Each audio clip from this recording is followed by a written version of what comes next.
Welcome to the Showtime Forum post-game report. This is your boy, Devon Johnson. Once again, the Lakers have won, going up 3-1. They take game 4, and it was dramatic. It was dramatic all the way through. I don't really know if there was a moment where we didn't feel like on the edge of our seats. Even when we had the lead, it felt like there was always a moment where the Nuggets were going to do something. But tonight, the boys got it done. And we're not going to go through points tonight. The last couple of games, I have not been able to get to the chat the way I've been wanting to get to the chat. So tonight, I'm focused on you guys tonight. And in case you guys don't know, my boy Chaz is not available tonight. So it's going to be me and you guys. We're going to go back to old school, the way we used to do it back in the day. And so listen, I want to hear from you guys, but we're going to talk through a few things. Number one, let's talk about this idea of Dwight getting the start. And we talked about this a little bit before. We talked about how Dwight had been kind of a game changer, energy changer in this series. And we saw it in the first 3 games.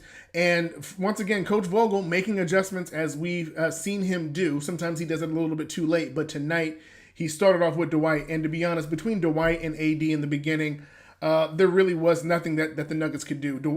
Anthony Davis was going off. Dwight was rebounding everything. Dwight ended up getting 8 points and 8 rebounds in the first 9 or 10 minutes of the game. That lets you know how dominant and how much attention they were going to put on rebounding after having such a horrible rebounding game this last game between AD and the other 2 bigs of JaVale and Dwight. We had issues. We had issues with the rebounding, and they made adjustments, and they brought Dwight in for the energy. And he did his thing tonight, and actually ended up being one of the main contributors to us being able to have somewhat of a lead. Now, obviously, the score at the end was way too close for comfort, and we'll talk about that a little bit later. But the most part is I want to focus on how the Lakers started, because this is what it's going to take to beat this Nuggets team, especially going into now Game 5 being an elimination game on this Saturday. So what the Lakers did today was set a different kind of tone. We've seen them come out flat. We've seen them come out in Game 1s of a couple of series already where they try to feel out the competition. All those things are out the door. You're now 1 game away from the NBA Finals. And the issue that they're going to have now is that as much as Denver was scrappy tonight, you can double that on the next one. So we're going to find out really what this team is made of. But the team did their thing tonight. Of course, we can't say enough about Anthony Davis scoring 34 points tonight, having 3 steals, 3 assists, 5 rebounds. Now, obviously, we know that AD is capable of double-digit rebounds, but tonight that wasn't the focus. The focus was getting him going point-wise, and we saw that coming out the gate. First 10 points coming from Anthony Davis, and he did his thing tonight. He was going after it. He only shot 15 times, but he was efficient, and this is what I love to see. Him and LeBron James both went 13 of 14 from the free throw line, which means they were active in the paint, and the paint is where our strengths are. Of course, Denver's going to be able to get into the paint in certain areas as well, but us being able to out-rebound them and, of course, be able to draw fouls inside the paint. It's amazing how different the game goes when you have fouls that are called in your favor. When LeBron James goes to the line, when Anthony Davis goes to the line, it changes the dynamic. Jokic having 5 fouls in the fourth quarter makes a complete difference in how they run their offense, how they play defense, how they go on runs.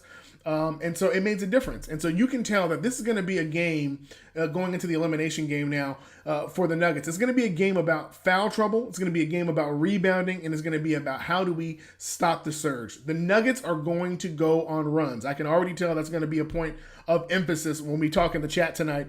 The Nuggets are going to go on a run, and they're going to make adjustments somewhere in the game that's going to give them the advantage on some level. They're going to go on some kind of run. They're going to have an 11-2, 15-2, some kind of run. And they're going to make those things hard for the Lakers at some point. The question is, can you withstand that punch and then punch back? We had one of the scariest moments of not just the postseason, but the season in general, with Anthony Davis going up for that shot in the fourth quarter, coming down, apparently on his ankle, and I haven't really seen much about what they said that was, but it was terrifying because it looked very much like something had sprained, like a high ankle sprain. It looked like it was a very serious issue, and they went to timeout, and we came back out, seeing Anthony Davis at that free throw line. Very, very Kobe-esque. We remember when Kobe had his issue that essentially was devastating to a lot of us, but him shooting those free throws. But watching Anthony Davis shake that off, and he was still limping. It wasn't like he was full throttle, but he was still limping. He went out there, did his thing, even caught a lob on one of the direct plays after shooting those free throws. So you're seeing this narrative of soft AD fall off a little bit game by game, watching him be aggressive on the offensive end, watching him bounce back from an injury in a crucial game that you need to win, because a 3-1 is far different than a 2-2. It's one of those things that you have to really ask yourself, is this Anthony Davis coming into his own? Is this him coming out of this narrative that's followed him for majority of his career? And we saw him hurt plenty of times tonight, hitting the chest, trying to do a screen, and it almost knocked him out. Of course, the leg injury. He got poked in the eye with a shoulder. I didn't even know that was possible. Watching those things happen was legitimate. It was huge to watch him bounce back from those things and fight through it. He's going to have a lot of ice on his body, but it is what it is. And the Lakers end up pulling it out. Scary run from the Nuggets. The Nuggets did their thing tonight as well. Jokic and Grant didn't have nearly as many points, but Murray did what Murray does. Murray with 32 points tonight. He was getting all kinds of crazy shots in the paint, and you have to live with that as Lakers. There's nothing you can really do outside of play as much defense as you can. But the most telling stat tonight was that Jokic only had 4 assists. Now, he had 7 rebounds, but only 4 assists, and that is a part of the reason why Jeremy Grant didn't get going. Some of the other guys didn't get as well. Michael Porter Jr. started for a minute, started getting it going, but at the end of the day, he only went 3 of 6, which is 50%. But normally when the Nuggets get going in their momentum, they tend to go overboard with a lot of that stuff, and they tend to blow teams out. So they didn't do that this time, and we loved it. So here we go. Let me jump into this real quick. Hen Saeed group first. Yes, you were. You were the first one to comment. Anaket Mohan, most stressful game of the season. Yeah, every single game going forward. One more game now until we get to the finals. And one more win, should I say, till we get to the finals. Every game is going to be more and more stressful, because now everything, the stakes are getting higher and higher with each win. It's not just like I'm going from the first round to the second round or second round to the conference finals. You're sitting right on the doorstep, and you're watching teams, the Heat, you're watching the Celtics, you're watching the Nuggets, you're watching the Lakers. All of them are picking up their intensity. Ironically, both the Heat and the Lakers are walking into their next game up 3-1. So we could very well know who our opponent's going to be by, I believe, tomorrow night. So it's very stressful. Prepare your heart for the anxiety. I don't anticipate any blowouts going forward. I'm anticipating every game is going to be a struggle, and it's going to be hardship, man. So just prepare your minds for that. What were those LeBron possessions where he dribbles the clock and shoots a jumper? I don't know. LeBron has these moments where he does it. What we do know is LeBron and Rondo, out of everybody on the court on both teams, they have the highest basketball IQ.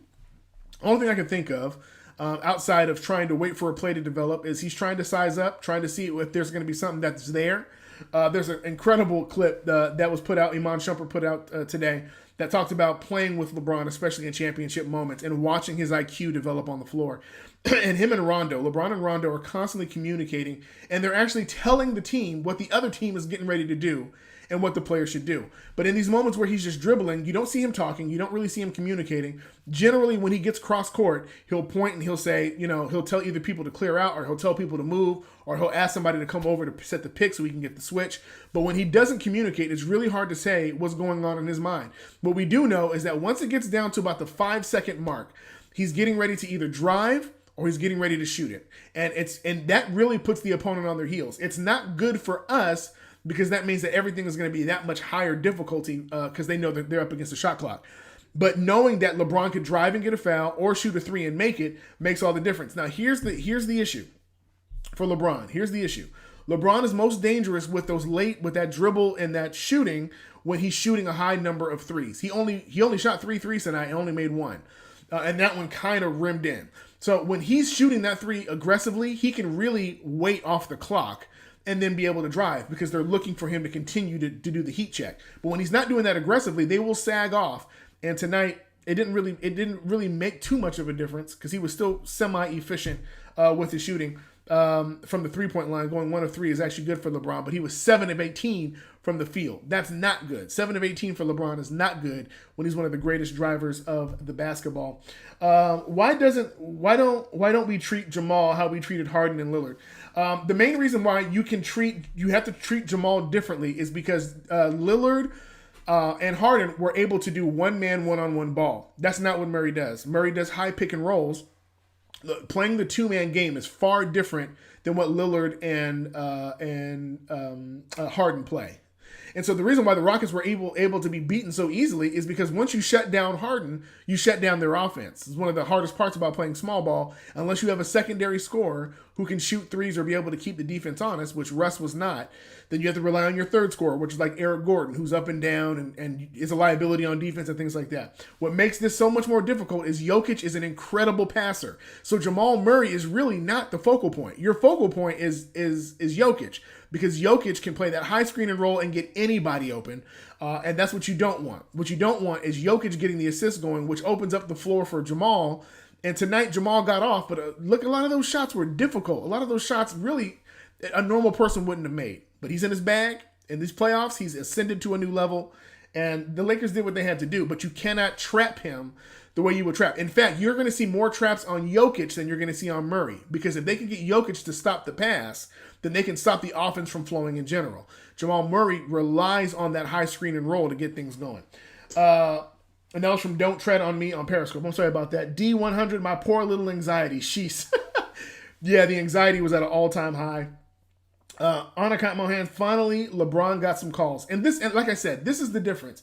When LeBron is driving and getting calls, it changes the dynamic because it allows the offense to play in our favor.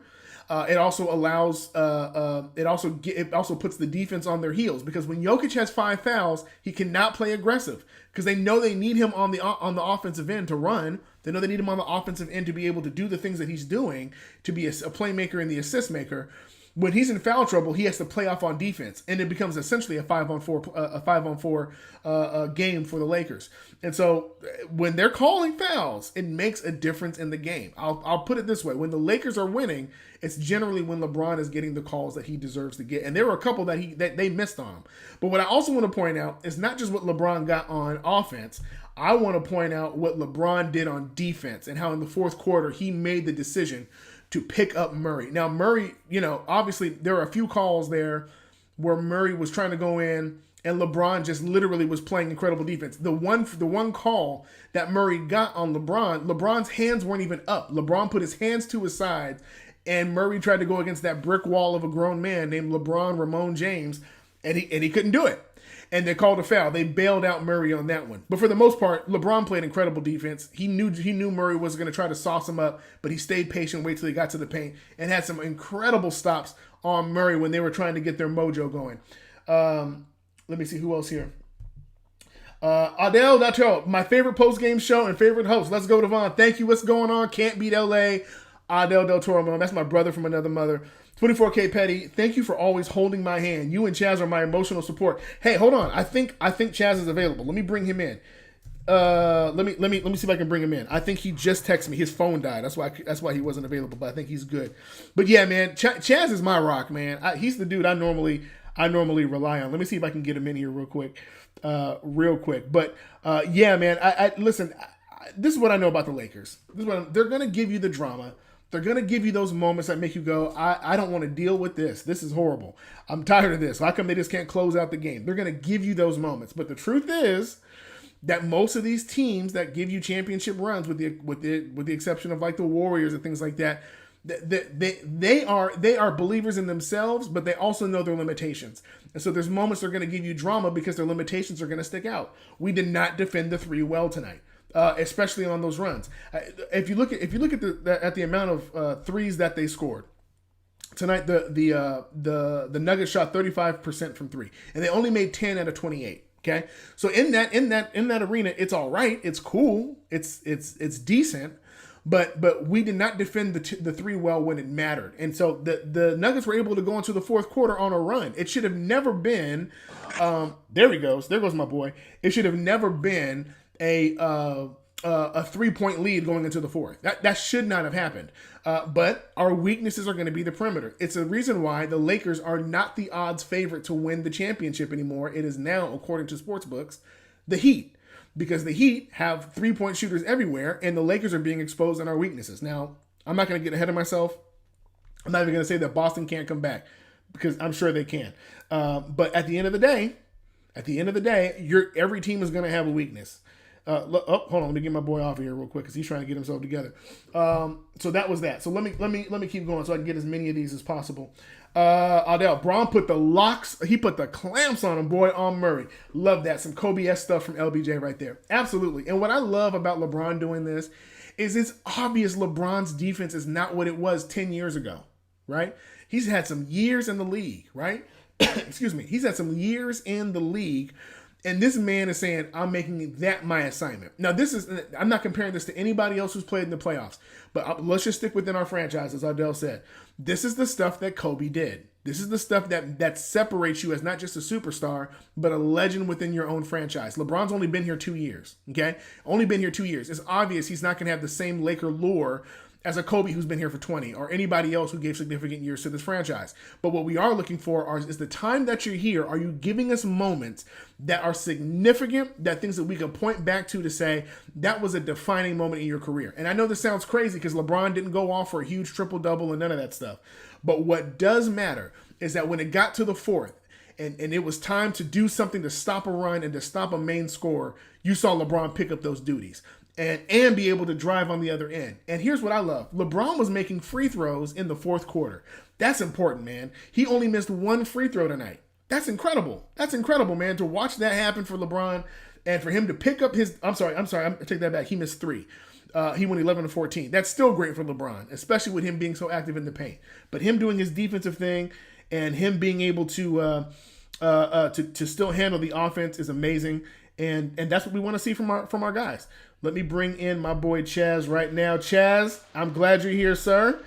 Welcome to the show, my friend. Now, listen, I've been going crazy in the chat, but go ahead, man. Throw it at me. What are you feeling?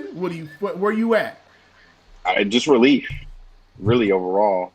I haven't been that nervous for a Laker playoff game in over, a decade? Nah, maybe 7, 8 years. But it's been a while, right? So you were nervous, huh? Yeah, exactly, right? I'm not normally nervous like that because I have such confidence in our guys and our talent and what we do. But overall, it was just good to see that guys were able to just gut it out. It was a tough win.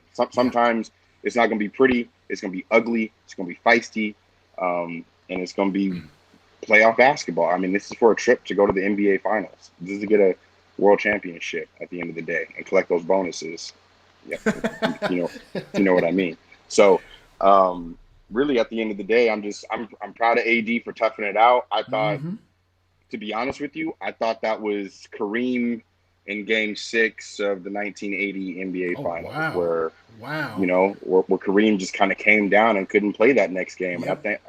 And I thought, damn, like AD is going to be out. LeBron's going to have to step it up and get this win and do it in the closeout game. So. It was a long commercial break. I'm not sure exactly why. Obviously, maybe they were just giving it some extra time. But I was happy to see AD was back on the floor. But the way he sprained it and the way he rolled over twice and, was clutching it, I just thought, man, there goes our season. But basketball guys were with us, and he was all right. So between that, Anthony Davis's toughness, like you said, that narrative of him being soft took a really big hit tonight. I don't think anybody can say that ever again. My guy had 34 points, 5 rebounds, 3 assists, 3 steals, and overall played 41 minutes, played the most minutes on the team and got the win. That's really the most important. And obviously LeBron taking Murray at the end of the game. There it is. I just love the way – really the key play for me was when Monty Morris got an offensive rebound at the end of the second quarter, and LeBron was so pissed that he just slammed the ball down. Yep. Because I could tell he was engaged. Not that he's not engaged all the time, but he was just – that extra level of engagement was just off the charts for me. And at the end of the game, Murray was starting to do his thing, hitting left-handed floaters in the lane on Rondo. I mean, he had that crazy reverse Jordan S layup on LeBron himself. So I mean, he was doing his thing. I was impressed. Jamal Murray Absolutely. is. I don't even know what to say about Jamal Murray, man. Jamal Murray makes shots that are Kobe-esque, Yeah. Jordan-esque. I mean, the shots, the array of shots that he's hitting, his step back game, his mid range game is just as good as hell, even Kawhi's for Yeah. that matter. He's just so He just automatic, man. yeah, he's just so automatic. So props to him. I mean, I know he's a max player. He's already got his money, but man, he's gonna be due for another one once this deal is up if he keeps it up, obviously. And it makes you wonder if how much of this bubble is the great equalizer. They've been talking about it obviously in the news and stuff, but like how different is this game if you're playing this in Denver or you're playing this at Staples? And do you play with that same moxie? You know, when the shots aren't falling, do you still have the same confidence and you still dancing and things like that? But at the end of the day, what we're seeing from everybody in this bubble, you're seeing their pure basketball skill. We saw it with Tyler Hero yesterday. You're watching, you're watching Tatum hit big shots. You're watching Brown hit big shots. You're watching Anthony Davis step up. You're taking away all the fluff, and you're seeing people for who they really are. And it's incredible to watch because you're seeing the emergence of people who have struggled traditionally. The Nuggets have not been this traditionally good, and we don't know how it's going to be next year. But for right now, Murray is riding that. I want to get your thoughts on Dwight starting the game tonight and how aggressive and how much of a tone setter he was, having 8 points, 8 rebounds in the first 10 minutes. How many times did I say it? I hate to toot my own horn and I hate to say, yo, I'm right, but I mean, it's not very often that I'm wrong on these plays. So I'm sorry on these moves. You just could see it. That's why I was so mad in the first quarter that like I said last post game, there's that window of time that Dwight should have been inserted into the game to be able to match Jokic energy, and we just weren't able to do that, and they were able to pull away and obviously win the last game. This time, Vogel listened. He collaborated. He, like I said, he was in that gray area. Remember I said he's in that gray area between wanting to start Dwight, talking about it, thinking about it, want to do it, not sure. I mean, it's a lot. So he finally decided to commit. And look what a little commitment will get you. A double-double almost in the first quarter. And Dwight played great. And then, even on top of that, he made an even further adjustment by adding Markieff Morris down the stretch, which is what he did in the Houston series, but for whatever reason wouldn't do in the first 3 games of this series. So finally he puts in Markieff. Markieff is able. He didn't play all well offensively tonight. He only had 2 points, but he had 2 key steals. He had, I think he fouled out. He got his money worth at the end. His money worth at the end of the day. Had 4 boards. And, played a good solid 17 minutes and played good hard defense on Jokic down the stretch. Just another body that you could throw at this guy because Jokic was, doing his thing. And obviously, at the end of the day, he wasn't able to have as great of a game as he had last game, which, gave us the edge. And defensively, defensively in the last 6 minutes of the game, 7 minutes of the game after AD hit it, sprained his ankle or, twisted his ankle or whatever. That was just clamps, absolute clamps. It was stifling. And that's what we need to do all the time. And it's just hard to do. Yeah. Yeah. The Western Conference Finals is supposed to be hard. You're supposed to be playing the best team. The best 2 teams in your conference are supposed to be there. And arguably, Denver was that. And they showed the Clippers what was good, and they're showing us what's good. But the difference with us is that we have a 3-1 lead, and we know from experience what we need to do in this next game. Because if we don't win this next game, scary time. Scary time. So need to put our foot on the gas, keep our foot on the gas, and punch this ticket to the NBA Finals on Saturday night. Yeah, absolutely. And what's one of the biggest reasons why the Lakers need to do it, despite the Nuggets having a tradition of coming back from 3-1, is that the biggest thing that the Lakers need going into the finals is rest. And the last thing you want to do is expound all your energy fighting these Nuggets and then limp your way into the finals with like a day rest. So you got to take care of it now, right? And then just pray that Boston makes it a series some way, somehow on the other side so that you can get these old guys a little bit more rest. Not a long time, but at least enough time for like Anthony Davis to kind of get himself back together, LeBron James to get his legs back together, to kind of put together 4 more wins. Speaking of Dwight and Morris, a couple of comments here. Al Sanchez says that was a big win. Dwight starting was the difference, and I think he should have played more in the fourth. Will Naya on Periscope says, people hating on Morris closing this game. he has been hot from three and can play better D on Murray. So there's kind of two different varying thoughts. Some people think Dwight should have played more. Some people are kind of praising the idea of Morris playing because of his defense. And you kind of already talked about that. But how different would it have been had Dwight been in that fourth instead of Morris? It's hard to say. It's really hard to say. Markeith didn't get a lot of rebounds, but he got a lot of tip balls. Yeah. And if you notice down the stretch, there weren't very many clean just rebounds off the rim. There's tips, there's bodies, and Markeith is just a tough guy that's just gonna move guys out the way and get real physical and do what he's supposed to. And that's what he did. He was able to get people out of the way. Obviously, Dwight is there as well, but for whatever reason, Dwight seems to pick up those fouls, and those calls may not have gone our way. That's really probably the difference. Ultimately, those calls probably would have been maybe a couple offensive fouls, a couple calls going in the other direction, and Markeith did a good job of just keeping the ball alive. And man, the offensive rebounds at the end as well. I mean, they were talking about how bad our lack of rebounding was. We came up with, Rondo with that huge clutch rebound at the end, and then to get to the free throw line, didn't make both of his free throws, but hit one of them and played great. What I also loved about this game was, and you talked about Rondo. It was, you're seeing people consistently contribute who are going to watching Rondo have like 7 assists and doing things like that. It's amazing to watch, because as much as I love Bradley, that this is the biggest difference between Bradley and Rondo, is that Bradley's going to give you defense. He's going to give you, of course, that 3-point shooting, and obviously the mid range, because Bradley's great in the mid range as well. But the IQ of Rondo, being able to get other people going, catching LeBron on that fast break, just literally coming down the court, stopping, turning around, and then handing it off to LeBron as LeBron streaked towards the basket. That's the level of IQ that kind of makes the game flow better, makes the momentum go better. But one of the questions that somebody had was this idea of LeBron dribbling the clock out and then shooting from, with like 2 seconds left on the clock. And I gave my opinion on it, but I wanted to get your thoughts as to what is causing LeBron to do that.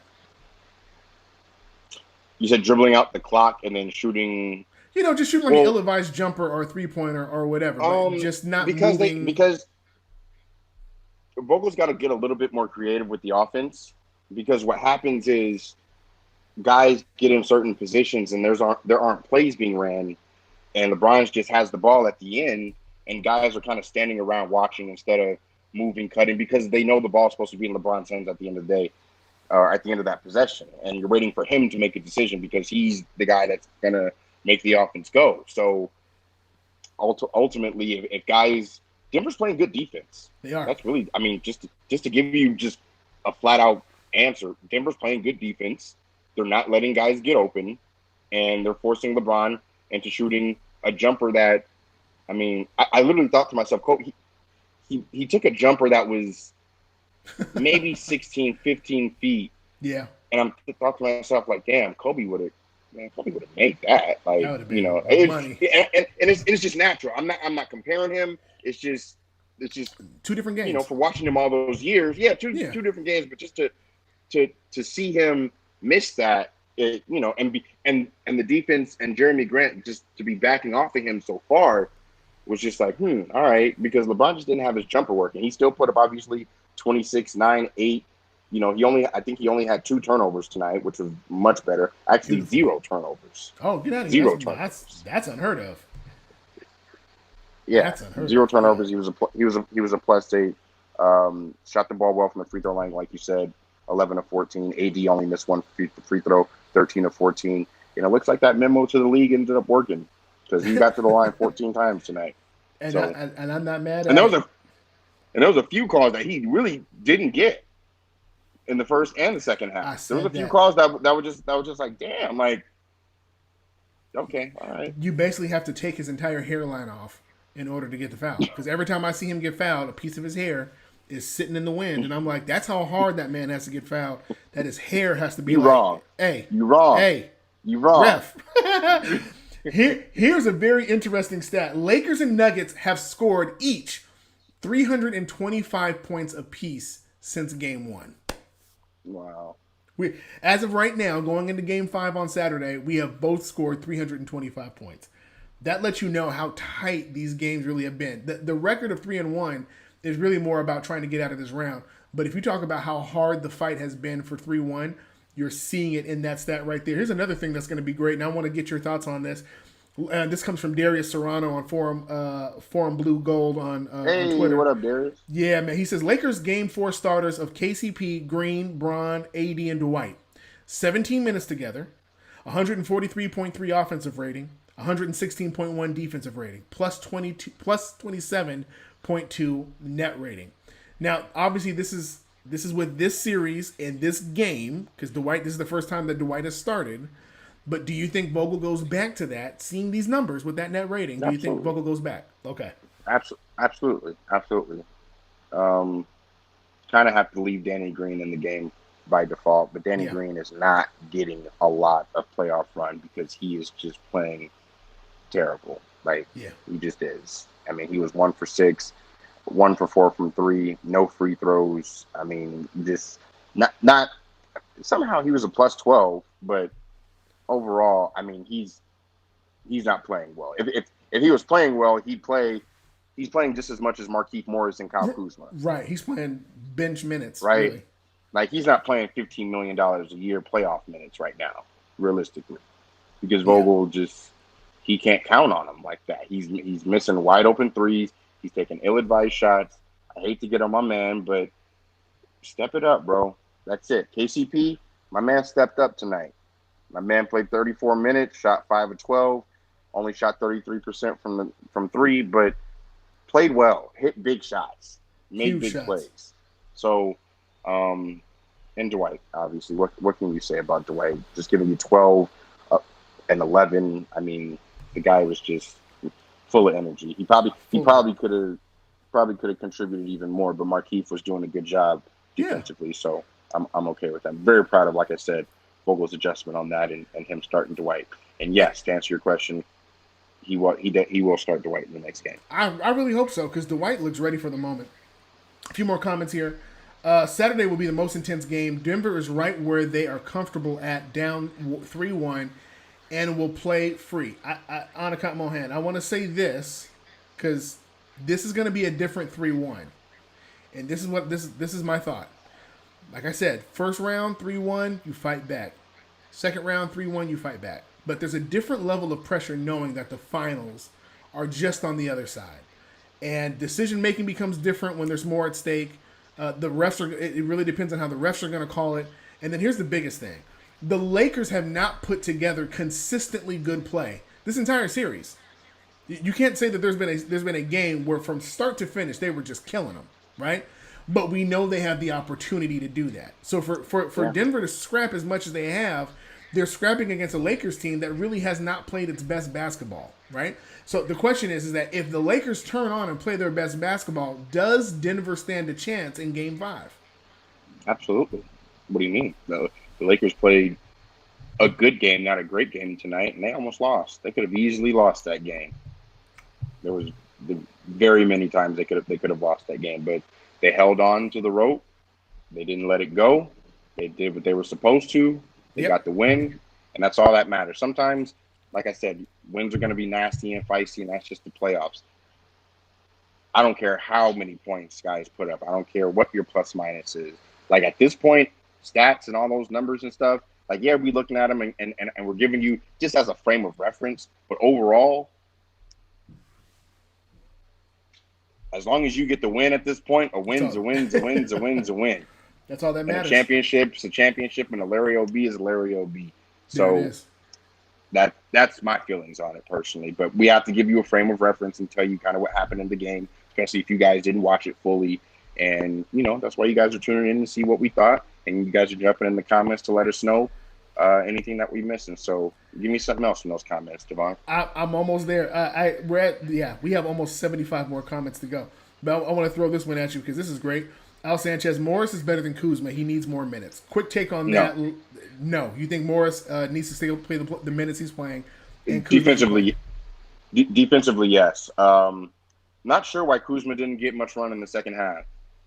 I think because Vogel just knew that the decision-making down the stretch was just going to be crucial. And Kuz's decision making just hasn't been great.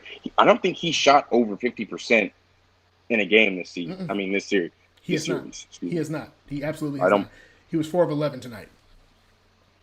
And he contributed. He hit 2 key threes to keep us in the game and Yeah. keep pushing, and to keep pushing the lead forward and everything like that. But I think it was just more so decision making more than anything. Rondo was a -9, so he played the worst out of everybody. Yeah. I'm so hard on Rondo.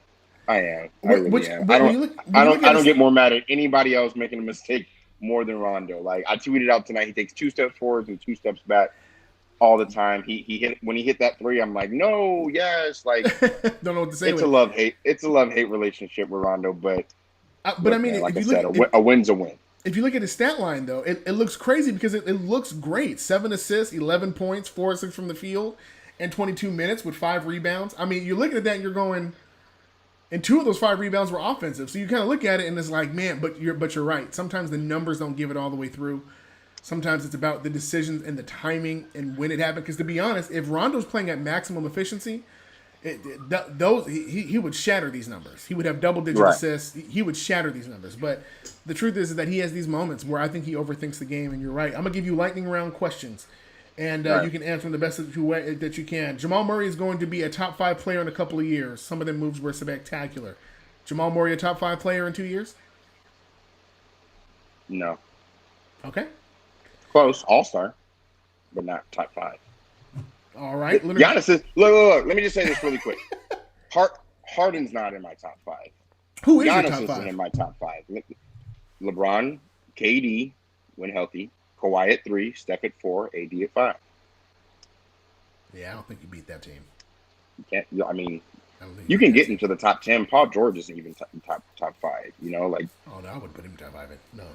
You know, if Jokic is better than Murray to me, and Jokic isn't even top 5. I see what you're saying. I'm gonna add something to this next question. Leonard Buchanan on Periscope. I'm gonna add something to this question. He says start Howard the rest of the series, but I'm gonna add this caveat. If the Lakers don't win Game 5, I believe they're going to, but if they don't win Game 5, do you still continue to use Howard for the rest of the series? You made a commitment. You can't go back, because then you're putting 2 guys, right? Then you're putting JaVale and Dwight both in a very awkward position at that point. Yeah. At that point, you might as well just start Marquise. Might as well, man. That would be a crazy thing. Blake Sinclair, attacking Jokic nullifies him for late games, not just fouls, but endurance levels also. He becomes much less effective late in the game. So do you think that there's a way to negate Jokic's effectiveness in the fourth quarter by attacking him early? Yeah, absolutely. You got to put that body on him. You got to make him feel you. You got to make him, in game 2, he did very well with it. Dwight was making him feel him. Yep. And he came back, and it just was to no avail. Dwight had all the antics in game 3, and they ended up winning that game anyway. So you got to get to him early, and he's got great players you can't stop. You just have to just contain and just hope and mitigate the amount of mistakes that you make against them. That's really it. That's all they're trying to do against LeBron. That's all they're trying to do against AD. And that's all we're trying to do against Jokic and Murray. So great players are great players, especially in the playoffs. AD was cooking them in that first quarter. AD's injury looked like Giannis's injury. Now, I don't remember. I remember Giannis being injured. I didn't see the injury, so I don't know how much credence I can put to that statement. But do you think that AD is going to be able to play next game? Yes. Yeah. There it is. James Michael, Periscope. I guess both teams can say they have the other right where they won them, 3-1. So who has the upper hand? The team who's come back from 3-1 twice already in this playoffs, or the Lakers, who have a championship model in LeBron James being up 3-1, who traditionally does not lose 3-1 leads. So who has the upper hand? The Lakers. Just like you saw how the Lakers came out, and they knew they had to have this game from the opening tip. You saw it. You completely saw the energy. You saw the fervor. You saw the attention to detail. You saw the engagement, how mad LeBron was getting. Just the talking, all of that. That just wasn't there. So when it's there and you see it, and versus a game 48 hours, previously where you just didn't see it, it's like, oh, okay, this is how we should have played. And we all knew that they were going to come out this way. I said the Lakers were going to win by double digits. Jamal Murray was just, it was close, but Jamal Murray was just better than I had expected. And I knew that, and he's due. He's going to go off for like 40 probably in this next game. But that's going to limit everybody else's touches. And like I said, I just love, and LeBron's going to take him again, and it's going to got to make somebody else beating us. And I love how, I'd rather Torrey Craig or Jeremy Grant shooting that three instead of Jamal Murray, because he's got to go. Absolutely. Blake St. Clair, you make Jokic work for the first three quarters. He usually gasses by the fourth. I think we addressed that already. Leonard Buchanan on Periscope. We haven't lost 2 in a row yet. Good for us. You called that in the last game. And after we have that loss, we generally bounce right back. So what should we expect from the Lakers going forward? Last time we had a 6-game win streak. Do you see us winning the next game and possibly going into game 1 and taking that one as well? Game 1 of the finals? Is that what you said? Oh, okay. Yeah, absolutely. Here's the thing. Just like for the last 48 hours, the Lakers just heard, oh, this team thinks that they should be up 2-1. They should be up. Oh, man, they won those 2 games. If it wasn't for AD, they would be up 2-1. That's all they heard for the last 48 hours. They had to come out, put a squash to that. Next thing that they're going to hear for the next 48 hours is exactly what you said. Oh, we got them right where we want them. We came down from 3-1 twice already. We got this. We're going to win this next game. No. Not happening, player. We're gonna get that win on Saturday, and we're gonna get maybe 3-4 days of rest. And I think the NBA final starts on September 30th, which is next Thursday. So that's crazy. I'm used to the final starting on a Thursday. I think Game 7 of the Celtics and Miami Heat series, would be Tuesday. So we'll see kind of how the schedule plays out, but. Don't want to look forward to the finals like that. Just look past them, because this is going to be a tough game for the Lakers. Denver's a real team. Like, Denver's not like...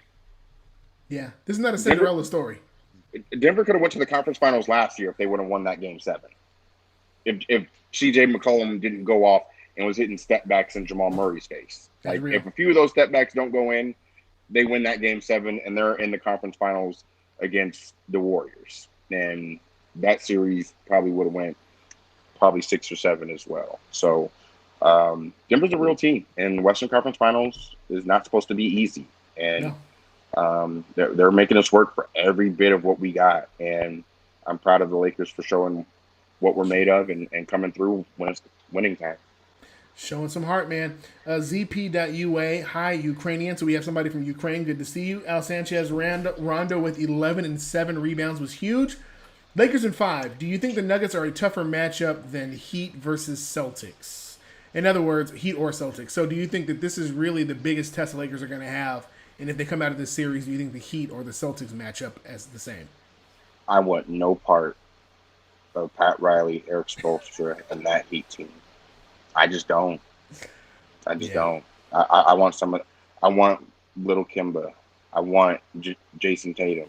I want Gordon, Jaylen Brown. I want Gordon. I want those guys, and just because they're the Celtics as well. So, I'm hoping the Celtics pull it out tomorrow. Hopefully, they could win. Shoot, they got to win Game 5, 6, and 7. I don't think it's happening, but I'm rooting for it because I want to see the Celtics and the Lakers in a year like this. But again, I want no part of that well-coached machine out of Miami. But either way, they're ready. They're ready, and they're going to give us even more of a fight. Like that series could easily go 7 for sure. Slugfest. They just play with so much heart. Anakin Mohan, those closeout by Kuz on Porter were awful. Kuz has been awful this series. What grade would you give Kuz through the first 4 games? Let's see. Average. Let's see. Average. He's not great, but he hasn't been as bad as he's still if he's putting up 0 points, 2 points, to where he's not even playable, then yeah, that's but he's still giving us 10, 11, 13 points a game, even though he's not shooting great or playing as much as he would like. He has a role on this team, and he's filling his role. It may not be as much as we would like, but luckily he has some solid teammates in KCP, Markieff Morris, Dwight Howard, Rondo that are stepping up and filling other holes, and he's doing what he's supposed to. So, I'll give him a C. All right. Donovan Bryant 8 on Periscope. Murray was out there playing horse tonight, man. Absolutely.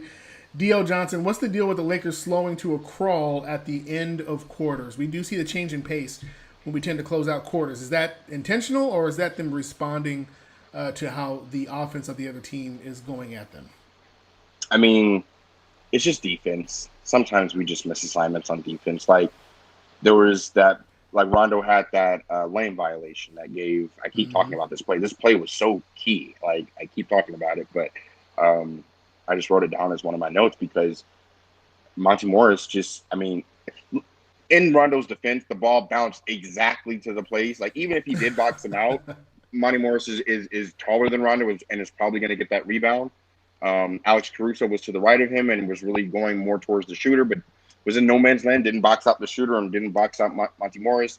LeBron was just a little bit too far away on the other side of the lane. Yeah. So Rondo gets that lane violation. So they reshoot the free throw, next free throw shot, rebound comes to Monty Morris, layup right in LeBron's face, and LeBron just slams the ball down. Yeah. Just just a key play, but sometimes it goes your way, sometimes it doesn't. Man, okay. Well, Justin Stover on Twitch, of course, our guy Tamarino13, but our own Justin Stover says, "What's up, Devon? Man, I'm starting to feel the anxiety that comes in these later playoff games. We haven't felt this for 10 years. 3-1 lead is great. Not like this. It's been 10 years since the Western Conference Finals. So the level of nervousness and anxiety that I was feeling was great. Actually. Yeah, it was a good feeling to have because we actually pulled out the win. And my old friend. My old friend, good old reliable. How I've missed you. Man, he also does ask this. He goes, I think it's going to be important for us to wrap up this Saturday. Don't play with Denver any longer. Jamal is the real deal. So we talked a little bit about this before. Is the focus, should it be on Jokic or should it be on Murray? If you had to double team one in Game 5, who are you spending your time double teaming? Jokic, because Jamal Murray, he can create for others, but Jokic is going to do that, and his energy is more infectious than Jamal's. Yeah. So Jamal can't pass like Jokic can, ironically, because he's a guard, but Jokic just gets everybody else more involved, and the team as a whole play better when Jokic plays better. If you can kind of negate everybody else and let Murray kind of do his thing, then you have a better shot. So if I had to pick one, it would be Jokic. Yep. All right. Playoff Rondo and KCP either have to be our third scorer every night. Now, I don't know if Rondo would be the one I would consider a third scorer, but obviously a secondary playmaker to LeBron being on the bench. But who needs to be the consistent three, or do we need to go with the formula that's been working? Whoever steps up that particular night is who we trust. It's not even one person. It's a collective effort. That's been the question all year long. Who's that third guy? Who's the third guy? Stephen A. Smith pointing at Kyle Kuzma, this morning on First Take. Kyle Kuzma, I'm looking at you. No, it's a team effort. Yeah. Everybody, from Dwight to Markieff to Kuzma, KCP, everybody, Caruso. Like, even Caruso hit a big corner three tonight. Like, everybody has a role to play, and if everybody chips in, we're better off than just one guy. Because look at it. Like, let's say Kuz does go off for 21 points. Right? But what if KCP only goes off for 5 or 6? And Danny Green, instead of having 3, he has 0. And Markieff has 0 instead of 2. And Caruso has 0 instead of 3. That's you're taking away more points by adding more points to Kuzma by giving him more looks like that. So if he's not hitting them, like obviously he's not. If he's not hitting them, then get somebody else in there who's going to play a little bit more defense and sit down in the chair when you're closing out a little bit more. Because Kuzma just has happy feet when he closes out. He's always been like that. And, it's not really something it is something you can change. It's not really a skill set. It's a mindset. So You have to know your personnel. You have to know who you're closing out on. So if it's Jamal Murray, give a hard closeout because you'd rather him shoot a mid-range or a layup as opposed to hitting that 3 because he shoots the 3, better than anybody else on the team realistically. But if you're closing out on Jeremy Grant or Michael Porter Jr., you can kind of sit down a little bit because, right, like they're going to probably go by you. And, they're not as good of a 3-point shooter. So close out harder, sit down a little bit more, know who you're closing out on. So it's just experience. And this is his first playoff run, and I'm not going to be too hard on him. Not like I was a couple nights ago. No, he needs more moments like this. I think he's going to be good. Rondo, is this from our own Jonathan Watson? Good, what up to my boy Jay Watt? Rondo Uh, is he's now 8th in postseason assists and 14 assists away from Steve Nash. 6th. Huh? From He's about yeah. to pass Steve Nash and just passed Scottie Pippen. So what do you think of Rondo in the sense of a point guard? How do you feel about him in the long run? Obviously, we've had some great battles against him as a Boston Celtic. He had some run in the with the Pelicans in New Orleans with AD, but he's a Laker now, and so he's setting records kind of the same way LeBron is. Obviously, nowhere on the same scale. But what are your thoughts on Rondo? Who is he to you? How does he fit into the pantheon of point guards? You mean all time or right now in All today's time, league? all time. All time. I mean, he's a Hall of Famer. He's a Hall of Famer. First ballot Absolutely. Hall of Famer. He's a champion. He's he's a winner. He's an assist man. He's a personality, right? He's polarizing. Because I damn sure hated Rondo up until 2 years ago. So it's just he's a Yeah. Hall of Famer to me. He's a Hall of Famer. I would put Rondo in the Hall of Fame. How many All Star teams did he make from that Boston team? Like 3 or 4. Oh my Like God. Yeah. he's a multiple time All Star. He's hit game winners. He has that patented fake behind the back. Like, look, man, there's a lot of guys in the Hall of Fame for far less than what Rondo's done. So That's true.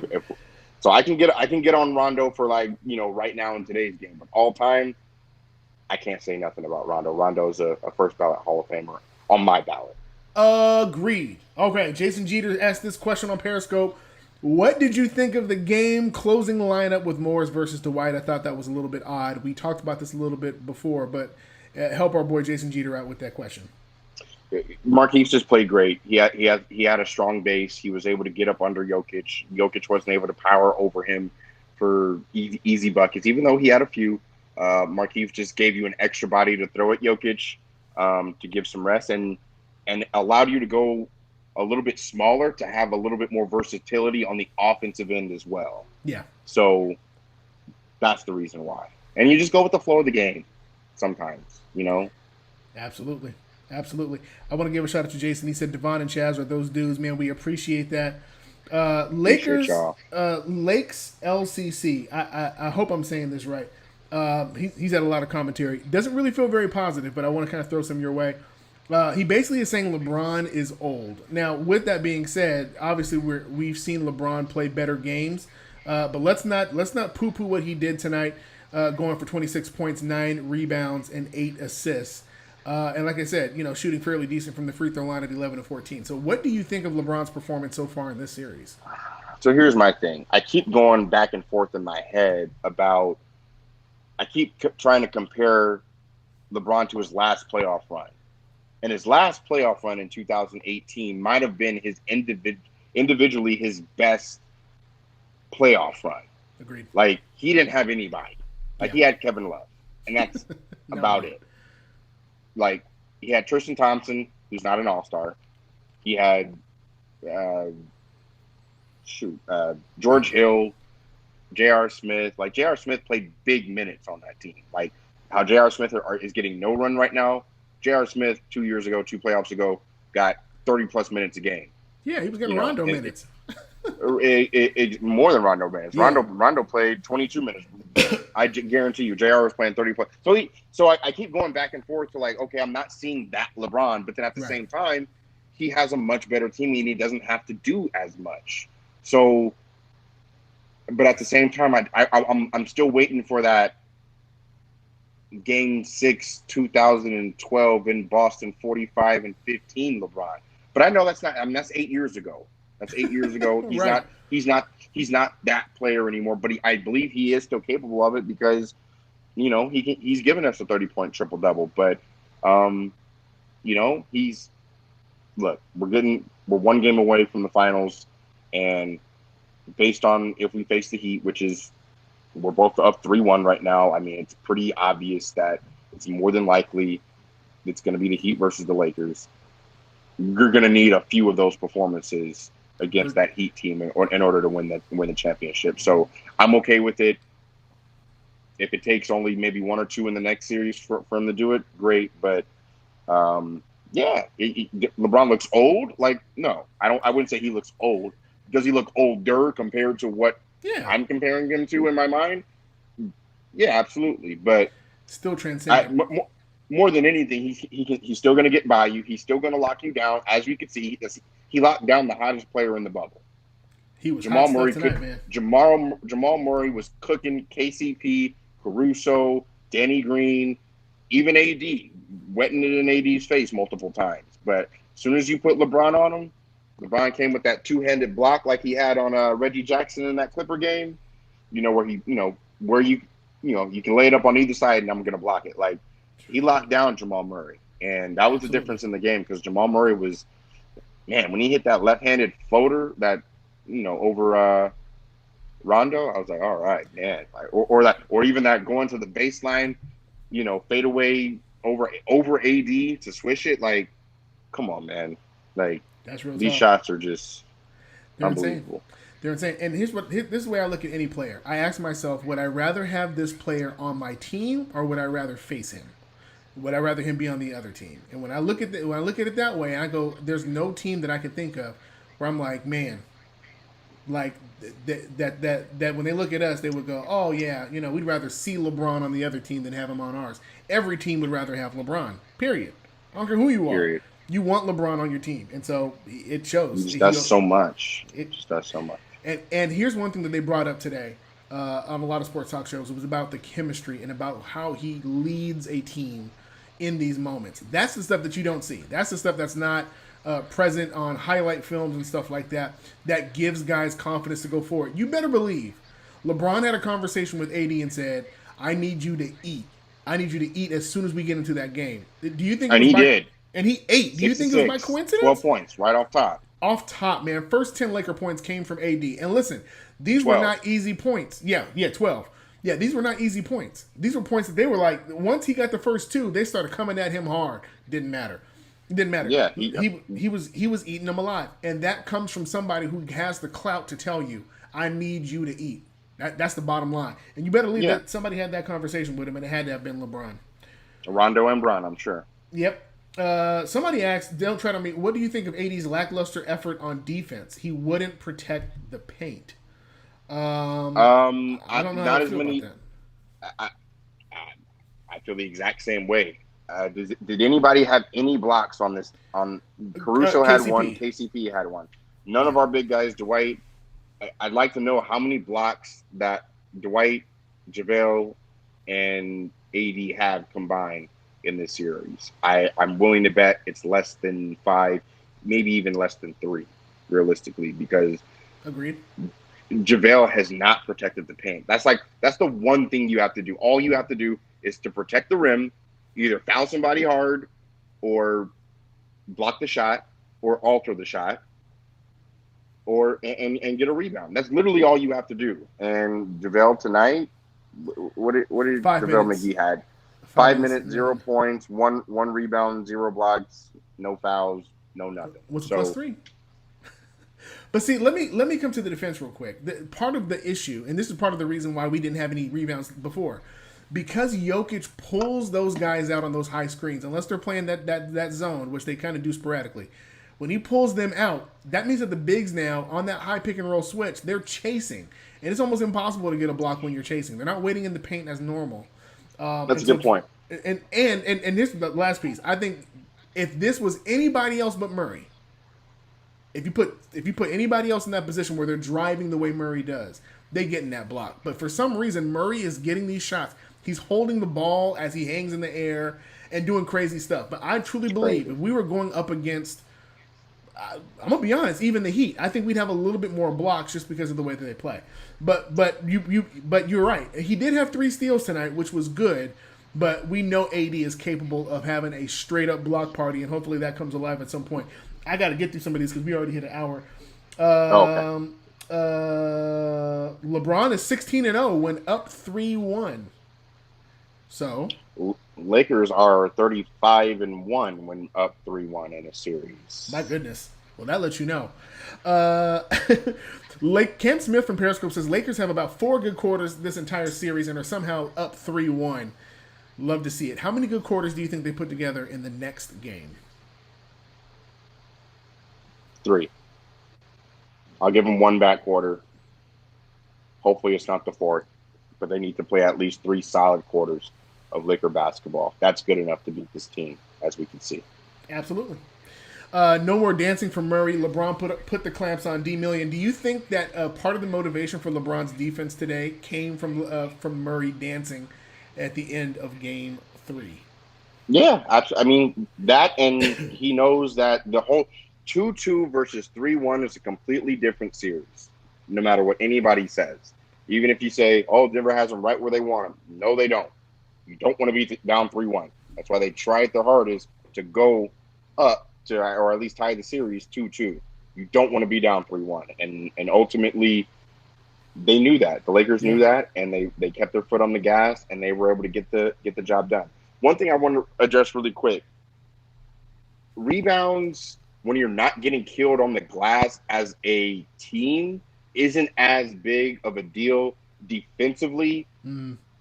True. Or individually. So I'm not really, with the flow of the game and the pace and space and everything that we have going on right now, I'm not on AD for not getting as many rebounds.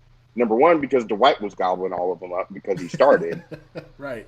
And also because they're pulling AD out to the 3-point line to guard Jokic, pick and rolls, things of that nature. So as long as you're not getting killed on the boards as a team, it's okay.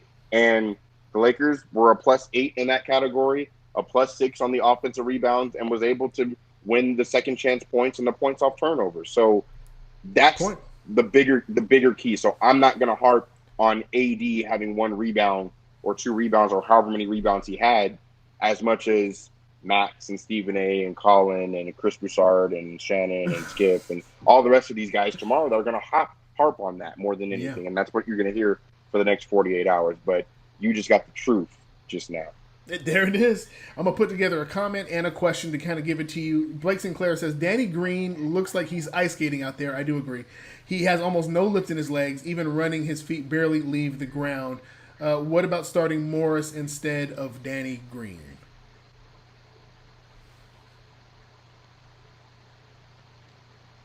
Nah. I'm a believer.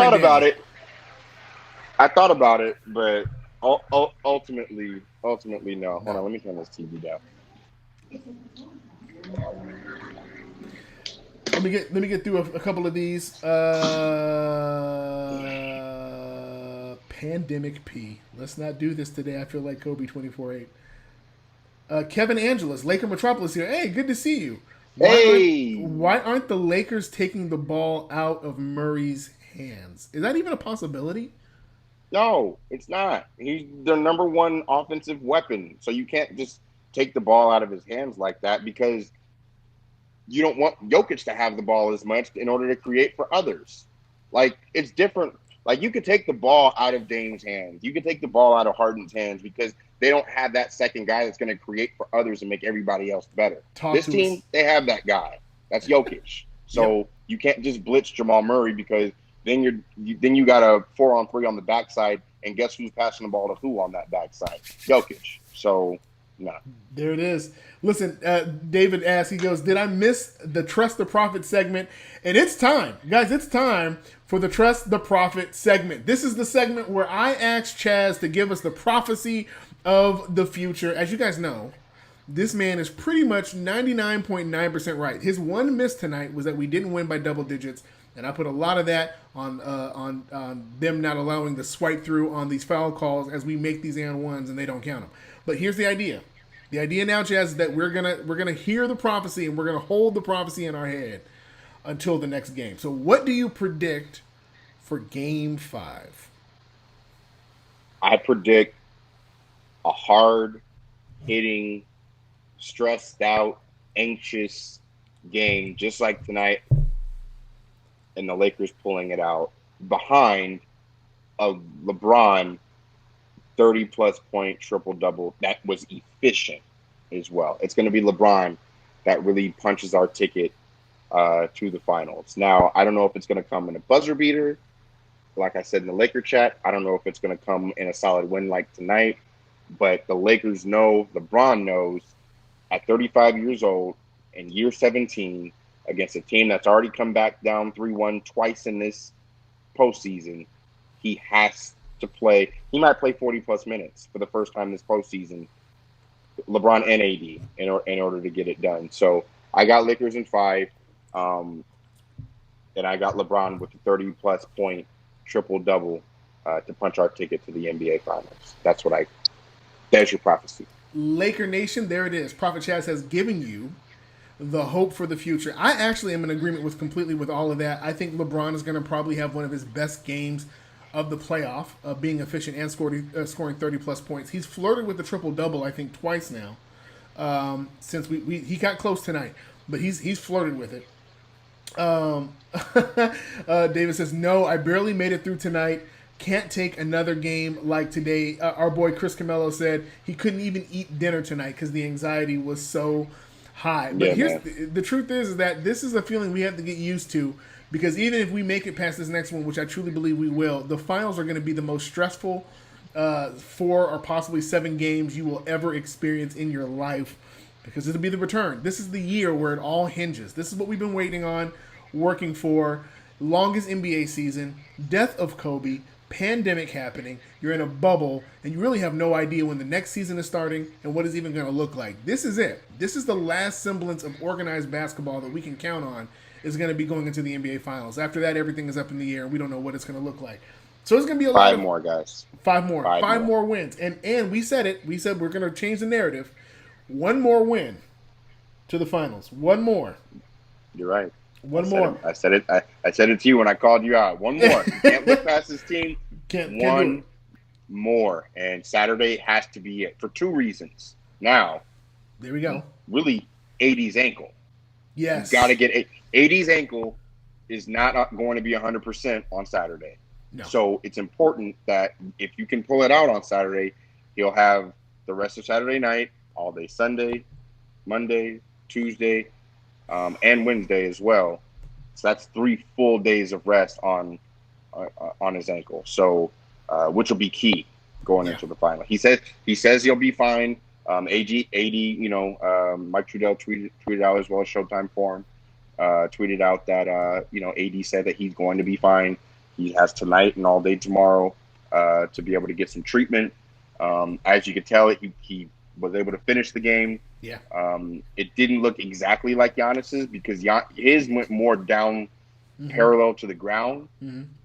Giannis's was more of like a high ankle sprain. Like you could hear him yell when, not to say that it was less painful than AD's, but you didn't hear AD yelling like Giannis did, especially when he went down that second time when he was really out. So AD's probably not going to be. I don't think he's going to be in a boot. If he is in a boot, then we may see pictures, but I don't think he'll be in a boot tonight, which is a good sign, and I think he'll be ready to go to at least play decoy. That's probably going to be the game plan. Yeah. LeBron doing work. Everybody chip in where you can. AD be a decoy and come through when you can as well. And we're gonna ride LeBron more than anybody in Game 5 for the closeout. And the King will be ready. So prepare yourself for a Game 5 King James Version victory that will allow the Lakers to go back to the finals. A decade. This will be a decade. A whole decade since we've been there. That's a long time for a Laker Nation to have to see. And listen, and half of those years were some of the worst years of franchise history. But shout out, man, to the medical staff, to Cito and the staff, man, doing incredible work with these guys. The fact that we've been able to stay as healthy as we have going all the way into this moment is incredible. And I'm sure they're going to do a great job on Anthony Davis in the bubble. And I do believe it. He will be ready to go on some semblance. Listen, on a bad ankle, he still caught a lob directly after shooting 2 free throws. Right after he did, yeah. Right after that, yeah. Exactly. Still caught a lob. Yeah, and got back on defense, limping and everything. So a limping AD, I just want to say this, a limping AD that can still catch lobs is still worth starting in your lineup, putting in there, and if nothing else, using better than no AD. Better than no AD. And I think Bron will be able to utilize and know how to kind of manage that going forward. So Blake Sinclair did say this, I'm getting ready to get off, but it said Lakers answered every run, both ends of the court, And tonight, there were some moments. Obviously the Nuggets had a run going, but they were able to answer.